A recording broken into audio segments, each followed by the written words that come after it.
اس کا فائدہ کیا ہے، اس کے بینیفٹس کیا ہیں؟ تو بتا رہے ہیں والمتابعۃ یوجب التقویۃ والتأیید، جو متابعات ہوتی ہیں وہ تقویت کا اور تائید کا فائدہ دیتی ہیں. یوجب یعنی فائدہ دینا، متابعات یا متابعہ یہ تقویت کا اور تائید کا فائدہ دیتی ہے. ایک حدیث بیان ہوئی تو اسی حدیث کے موافق دوسری حدیث بطور متابعہ اگر بیان کی جا رہی ہے تو جو پہلی حدیث ہے اس کو کیا ملے گی؟ تقویت ملے گی، اس کو تائید ملے گی. اس کا جو موقف ہوگا کسی بھی محدث کا، حدیث موقف نکلتا ہے اسی کے مطابق اگر دو تین احادیث آ جاتی ہیں تو اس کے موافق کو کیا ملے گا؟ اس کے موقف کو کیا ملے گا؟ تقویت ملے گی. تو جو متابعہ ہوتی ہے، حدیث متابعہ ہوتی ہے وہ تقویت اور تائید کا فائدہ دیتی ہے. ولا يلزم ان يكون المتابع مساويا في المرتبة للأصل، متابع کا اصل کے لیے مرتبے کے اندر، اصل کے متابع کا اصل کے ساتھ مرتبے میں برابر ہونا لازمی نہیں ہے. ترجمہ نوٹ کریں، متابع کا اصل کے ساتھ مرتبے میں برابر ہونا لازمی نہیں ہے. یعنی ایسا نہیں ہے کہ جو حدیث متابع ہیں اور جو حدیث متابع ان دونوں کا مرتبہ سیم ہو، مرتبے میں کم زیادہ ہو سکتی ہیں.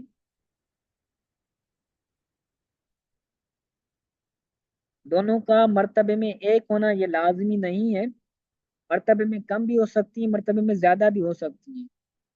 تو یہ شرط اور لازم ہونے کے لیے یہ ضروری نہیں ہے کہ وہ دونوں برابر ہو مرتبے کے اندر. ان کانا دون ہو، اگرچہ وہ اس سے مرتبے میں کم ہو تو بھی کیا ہوگا؟ یصلح ایضا للمتابعت، تو وہ متابع ہونے کے لیے پھر بھی کیا کرے گی؟ صلاحیت رکھے گی. متابعہ بننے کے لیے وہ کیا کریں گی؟ صلاحیت رکھیں گی، وہ متابعہ بن سکتی ہے مرتبے میں اگرچہ کم ہو. جیسے ایک حدیث ہوتی ہے اصح الاسانید، آپ آگے پڑھیں گے کہ اصح الاسانید جو سندوں کے اندر سب سے زیادہ صحیح سند جس کو قرار دیا جاتا ہے، ایک وہ ہوتی ہے اور ایک ہوتی ہے صرف صحیح سند، صحیح السند. تو جو اصح الاسانید ہے اس کا مرتبہ زیادہ ہے اور جو صحیح السند ہے اس کا مرتبہ کم ہے. تو اگرچہ اس کا مرتبہ کم ہو لیکن پھر بھی وہ کیا بن سکتی ہے؟ متابعہ بن سکتی ہے، کسی حدیث کا متابعہ بننے کے وہ صلاحیت رکھ سکتی ہے. یہ متابعہ کا فائدہ ہے، آسان ہے، اس کو نوٹ کر لیں. آگے کہتے ہیں درجات المتابعہ، متابعات، جو حدیث متابعہ ہوگی اس کے درجات کیا ہیں؟ اس کے دو ہی درجات ہیں. کہتے ہیں والمتابعۃ قد یکون فی قد یکون فی نفس الراوی و قد یکون فی شیخ فوقہ، فی شیخ فوقہ. جو متابعہ ہوتی ہے وہ کبھی کبھار نفس راوی کے اندر ہوتی ہے اور کبھی کبھار اس راوی سے جو اوپر شیخ ہے اس شیخ کے اندر متابعہ ہوتی ہے. ایک حدیث ہے، ایک راوی حدیث بیان کر رہا ہے، وہ راوی حدیث بیان کر رہا ہے وہی راوی اس کے اندر ہوں، وہی الفاظ متن کے اس حدیث کے اندر ہوں تو وہ متابعہ اس راوی کے نفس راوی کے اندر ہوگی. یعنی تمام راوی برابر ہوں گے، دونوں احادیث کے متن بھی برابر ہوگا. اور کبھی کبھار کیا ہوگا؟ وہ جو نفس راوی ہے اس کا تو نام نہیں ہوگا بلکہ شیخ سے وہ کیا ہوگا؟ متابع ہوگا، کہ شیخ نے حدیث بیان کی ہوگی، پھر اس کے دو تین یا پھر چار پانچ کیا ہوں گے؟ طلبہ ہوں گے. تو ان تمام طلبہ نے اس حدیث کو سنا ہوگا، پھر ہر طالب نے، ہر راوی نے اپنے اعتبار سے اس کو آگے حدیث کو بیان کیا ہوگا.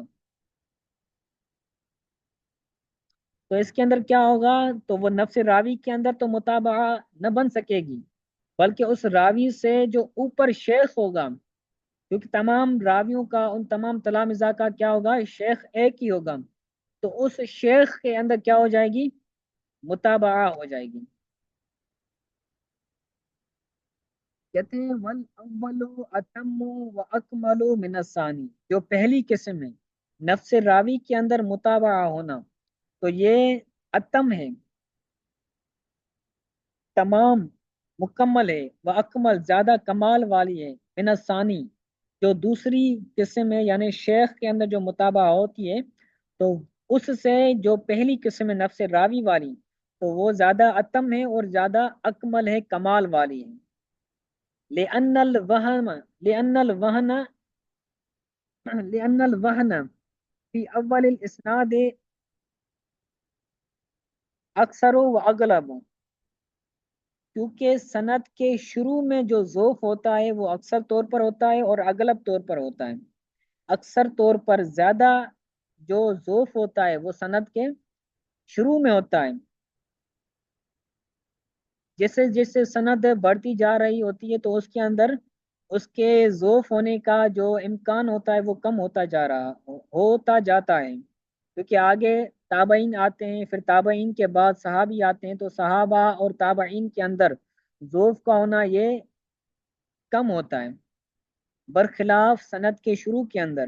تو اس لیے کہا کہ اگر متابعہ شروع سند کے اندر مل جاتی یعنی نفس راوی کے اندر مل جاتی ہے، تو پھر کیا ہوگا؟ وہ نفس نفس راوی کے اندر جو متابعہ مل جاتی ہے، تو وہ جو شیخ کے اندر متابعہ مل جاتی ہے اس سے زیادہ اتم ہے اور زیادہ اکمل ہے. ٹھیک ہے، تو یہ آج کا سبق ہے، اس کو اچھی طرح سے یاد کیجیے گا. آج ہم نے جو معلل حدیث کا جو کچھ سبق رہتا تھا وہ بھی ہم نے پڑھا، اسی طرح حدیث مطابق کی تعریف پڑھی، فائدہ متابعہ پڑھا، اور درجات المتابعہ پڑھا. تو یہ تینوں چیزیں، چاروں چیزیں اچھی طرح سے یاد کیجیے گا. انشاءاللہ تعالیٰ میں کل حدیث معلل سے سنوں گا، اور زبانی بھی یاد کیجیے گا، عبارت ترجمہ بھی یاد کیجیے گا. آج کے سبق کے حوالے سے کوئی بات سمجھ نہ آئی ہو تو پوچھ لیں.